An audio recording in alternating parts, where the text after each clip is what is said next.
Today, I've got Kayla Smith here with the Niagara market update. So the government of Canada invests $15 million in clean fuel projects in the Niagara region and across Canada. This is going to bring 100 construction jobs, which are decently high-paying jobs, and also 50 more corporate positions to the area. So that's just an additional, 150 well-paid people living in the area. This is the sweet spot, I think, if you're a new investor or newish. So if I was buying today, I would house hack a purpose-built multi that needed work. That's where I would start, because you're going to get a really, really good grasp on the reno side of things. You're not going to have to go through the permit process yet, but this gives you the time to learn about it all and your financing options. And you're going to find the contractors that you love and hate. You're going to build your power team, as we always call it. And then my second purchase, I would get into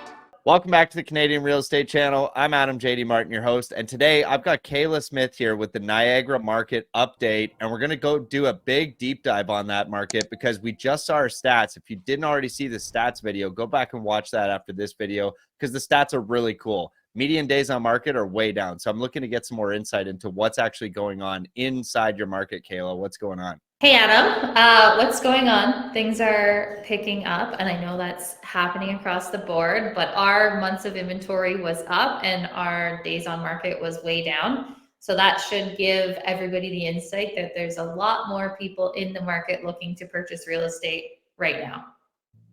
Awesome. That's what we like to hear, right? Like, we're all excited for the spring market and what's actually going to happen. And we're just looking forward to seeing those numbers play out in reality. So I'm looking forward to your presentation today. Yes, it'll be interesting to hear because we've seen and heard a lot of information, I'll call it, how it actually leans itself in the market. So we'll see how it goes. But yeah, we're going to talk about quick little news, some news stories, just because I thought that they were interesting. We'll hop into the deals as we always do.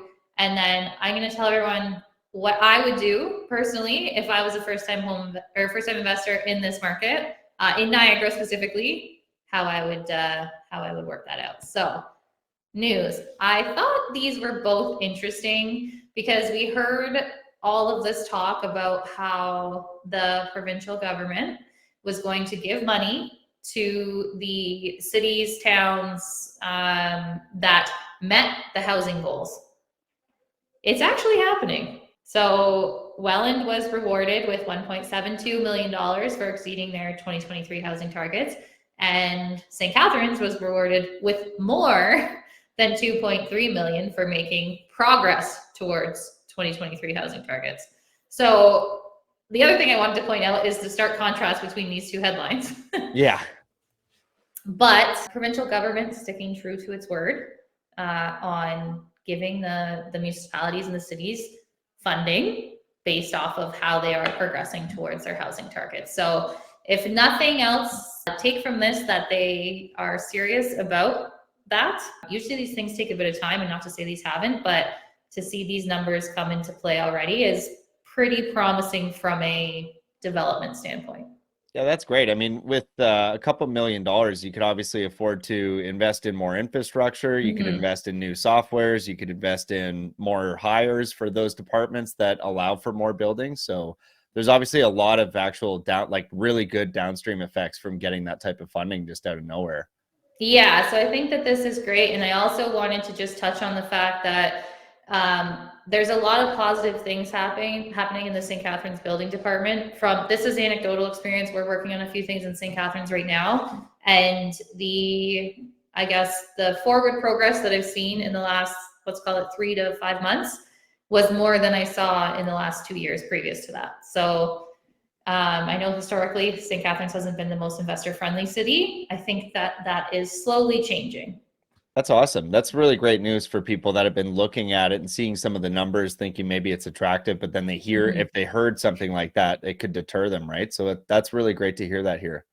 Yeah. All right. So some other local news. So the government of Canada invests 15 million in clean fuel projects in the Niagara region and across Canada. So there's a large bulk of this funding coming to Niagara. There's a lot of clean fuel projects happening in Niagara, but the reason I wanted to point this one out is that this is going to bring 100 construction jobs, which are decently high paying jobs, and also 50 more corporate positions to the area. So that's just an additional, 150 well-paid people living in the area. And this all, I'm tying all of these investments back also to the hospital. So I was on a call today with a builder, and they were talking about the hospital and how all of these things are just kind of intertwined, and the hospital just keeps bringing more and more money and more jobs to the area. So that's super exciting. And then the feds extend winery support. So for anyone that's not familiar with the winery industry out here, which I think most people are, because it's kind of the big thing.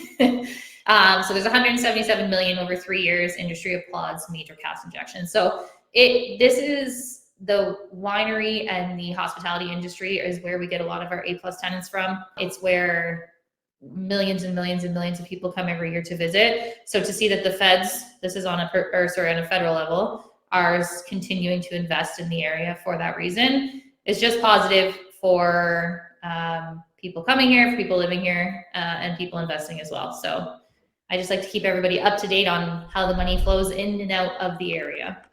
Yeah, that's fantastic. That's a lot of investment. And I only pulled four for the last month. There's been a bunch more.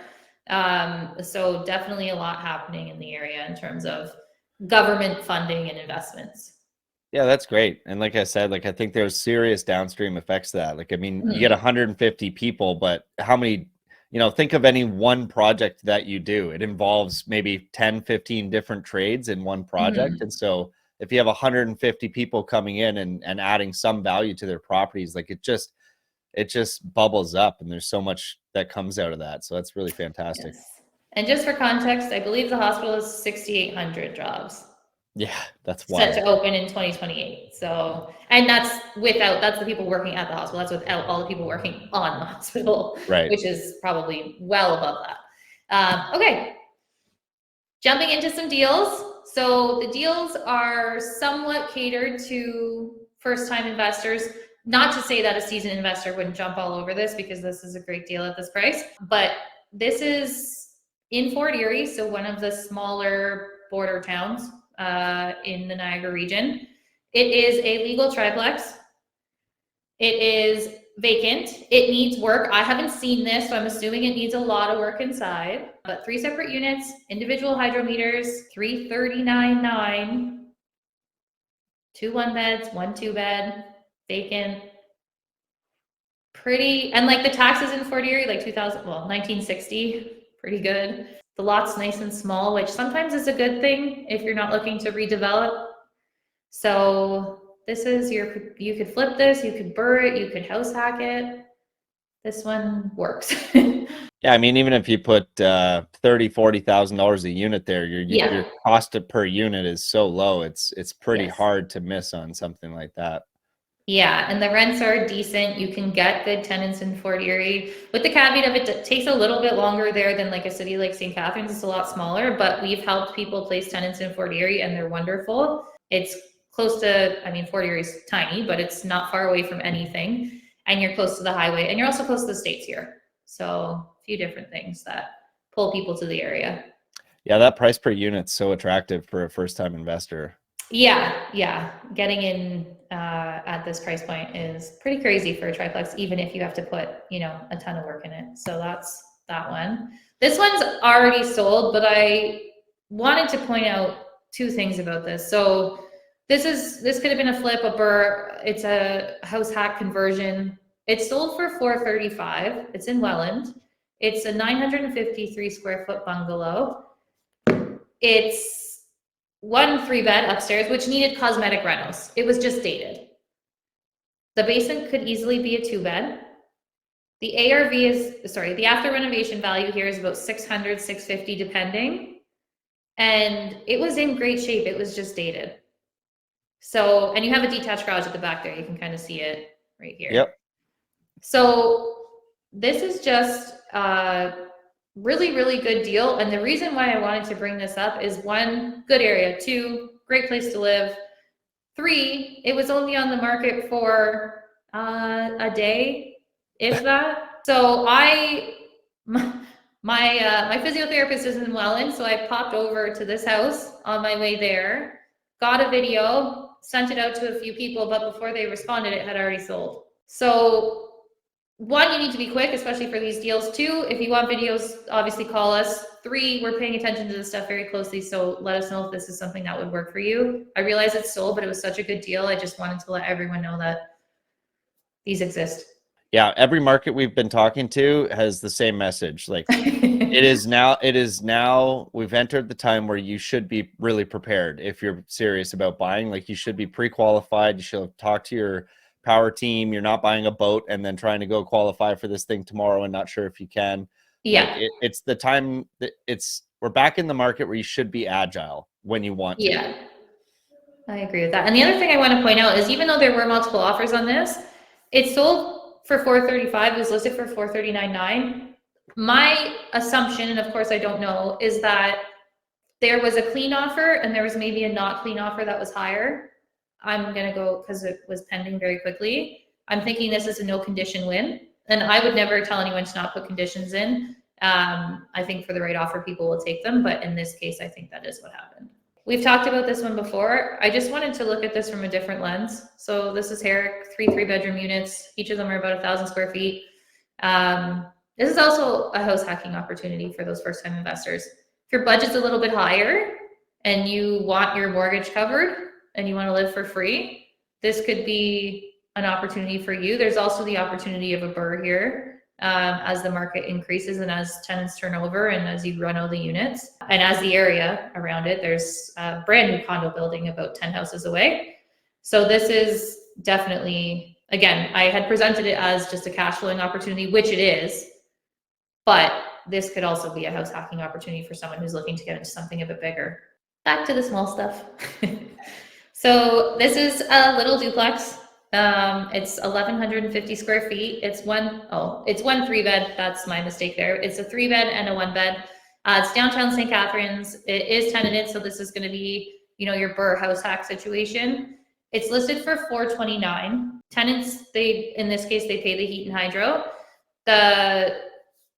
It has intricate zoning, like it can be converted back to a commercial office at the front. So if you're maybe looking to have an office space and live in it, which then you could get 100% financing in some cases. So this one offers just like a lot of opportunities in terms of depending on what you want to do with it.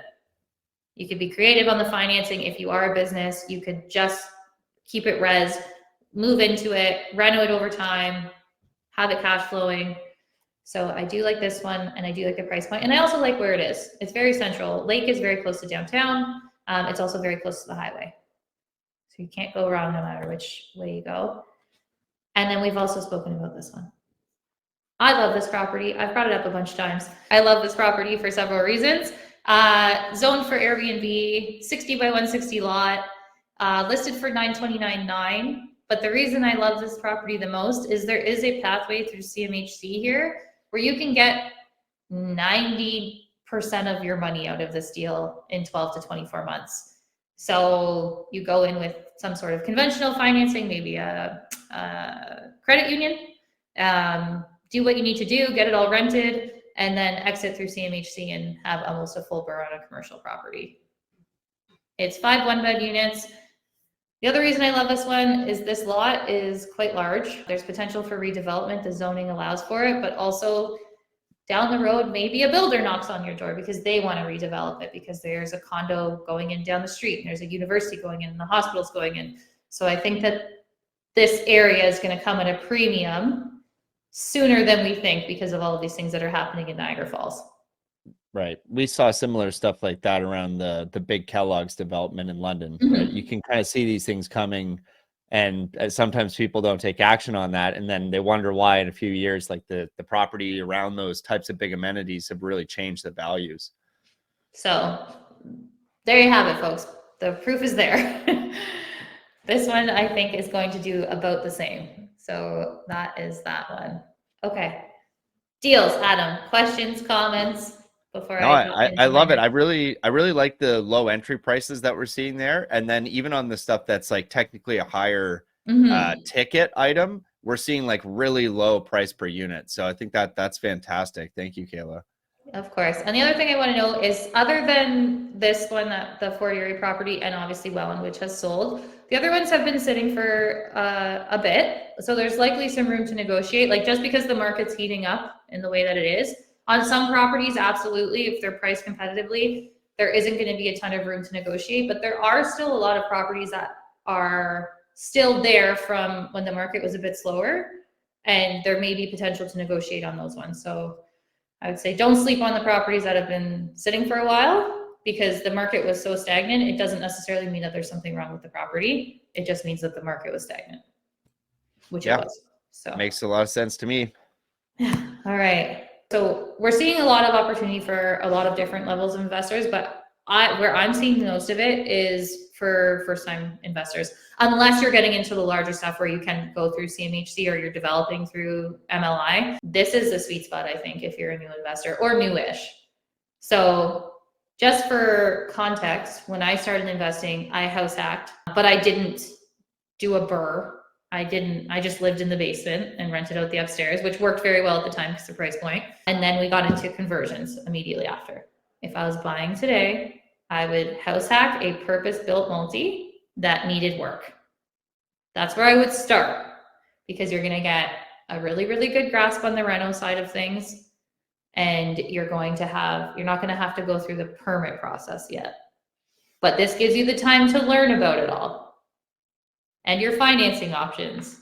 And you're going to find the contractors that you love and hate. You're going to build your power team, as we always call it. Right now, all the banks have kind of like their timeline on when you can refinance. I'm just using a year as a blanket. So let's say after 1 year, you refinance. And if you're looking at something like, let's say that Fort Erie property, one, you're living in it, so that helps. Two, it's likely, depending on how much work it needs, and I haven't seen it, but going to be close to a perfect BRRRR.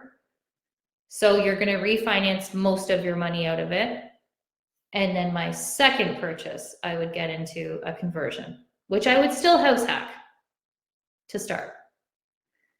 Reason being is, now you're a little bit more familiar with your contractors. You're a little bit more familiar with your, how long it takes, your holding cost. That's one thing I find a lot of people don't account for.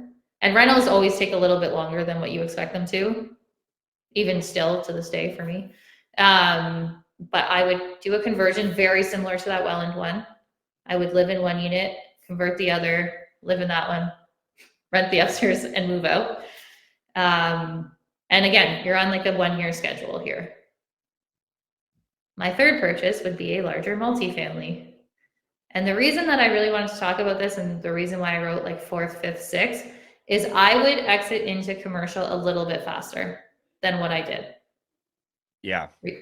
Reason being, I think, again, if I was doing this presentation, let's say 2020, 2021, I may not be saying that because the market was on such a trajectory that it was, anyone could do anything at that point and look like a genius. We're not in that anymore. Not to say the market's not trending, will it trend upward? Yes, likely, but not in the same way that it did.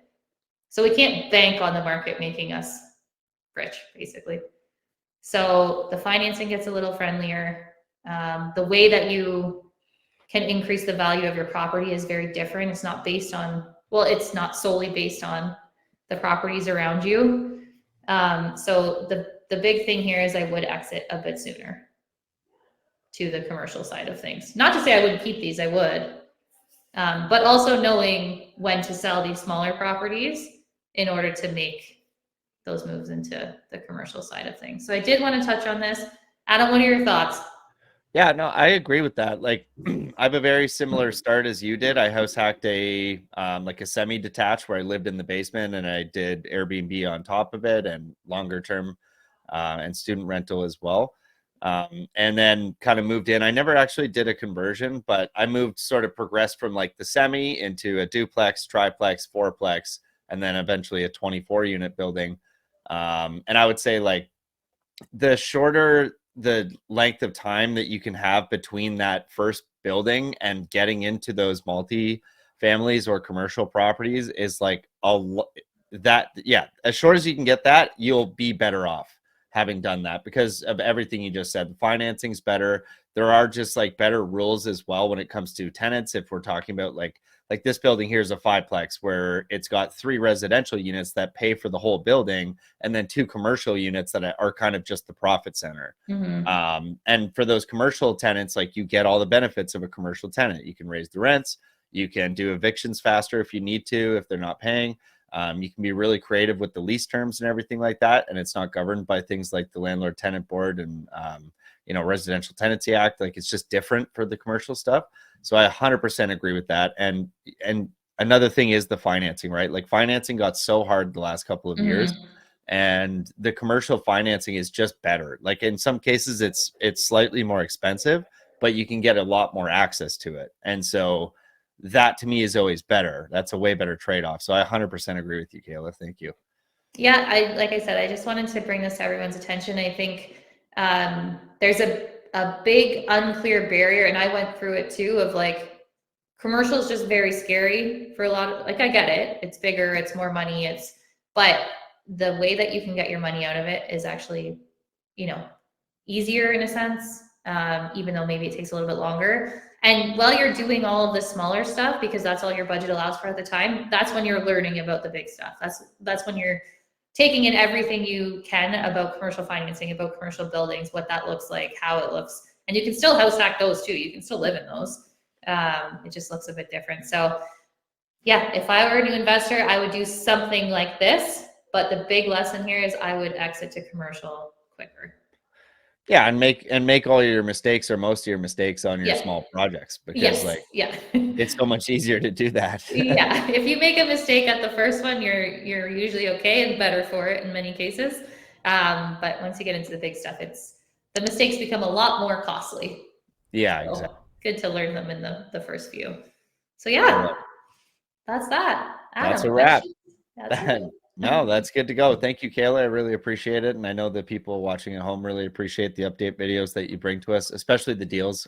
We're all about the deals here. So if you guys haven't already, please get subscribed to the channel, because we're back here every single month with the Niagara market update, where we always do the deep dive. Kayla always brings us deals. She's great about that. And we always get to look at the stats as well. So it's a really great place for you to find out what's actually going on and stay informed. So thanks again, Kayla. I really appreciate you. And if you guys have any questions, please just reach out to Kayla directly. Have a great day, guys.